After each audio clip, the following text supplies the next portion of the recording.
July 3rd, 1863, Gettysburg, Pennsylvania. The sun is setting over a landscape of broken men, but for you, the real slaughter is just beginning. You aren't holding a musket, you're holding a 10-inch amputation knife. You are standing in a makeshift amputation mill, a civilian barn where the floor is so slick with gore you have to spread sawdust just to keep from sliding. The air is a toxic, humid soup of black powder, unwashed wool, and the sweet, rotting stench of terminal gangrene.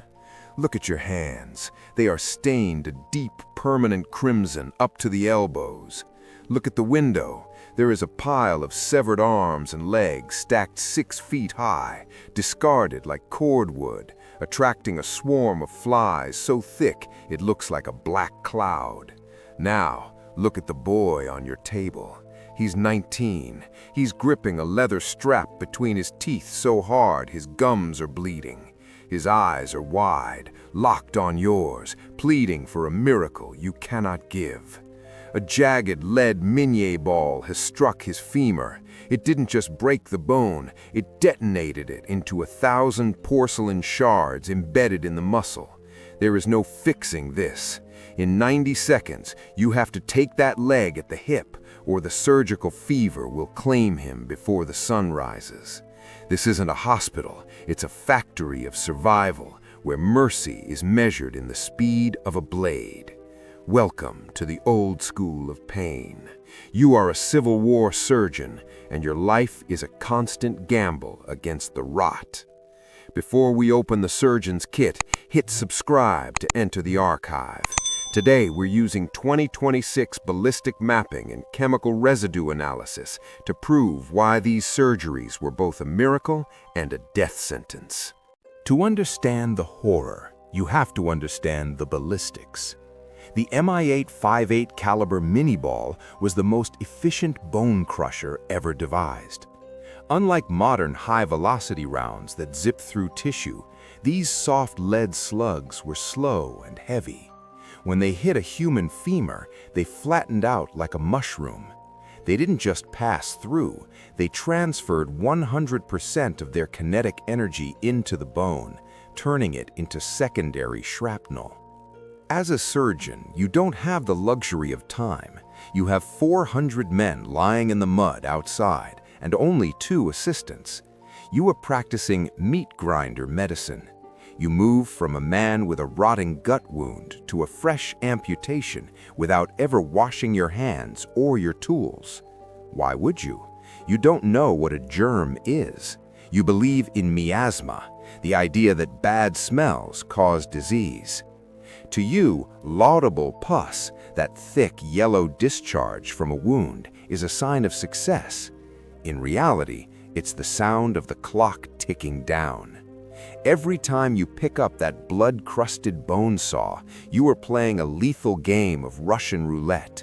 You are saving them from the lead, only to deliver them to the microscopic killers living on your own filthy, silk-threaded sutures. You are the healer, but in the eyes of the 2026 archive, you were also the carrier of death.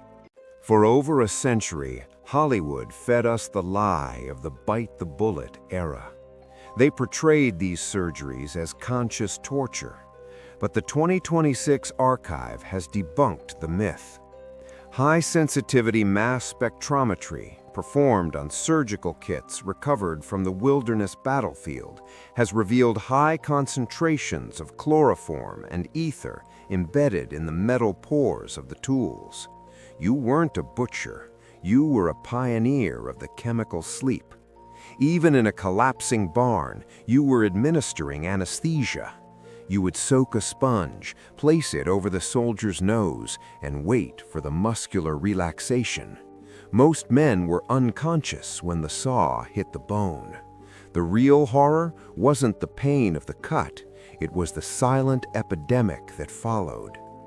New forensic scans of 3,000 Union skeletons have revealed a terrifying 70% mortality rate for those who survived the initial operation. They didn't die from blood loss. They died from hospital gangrene and erysipelas, diseases spread directly by your hands. 2026 DNA sequencing of the black rot found in preserved bone marrow shows that the bacteria didn't come from the battlefield soil. It came from the surgeon's aprons. You were fighting a war on two fronts, one against the Confederacy and one against an invisible enemy you were accidentally feeding. The Civil War was the great trauma lab. Every modern triage system, every life-saving tourniquet, and every plastic surgery technique used in 2026 was paid for in the blood of 1863.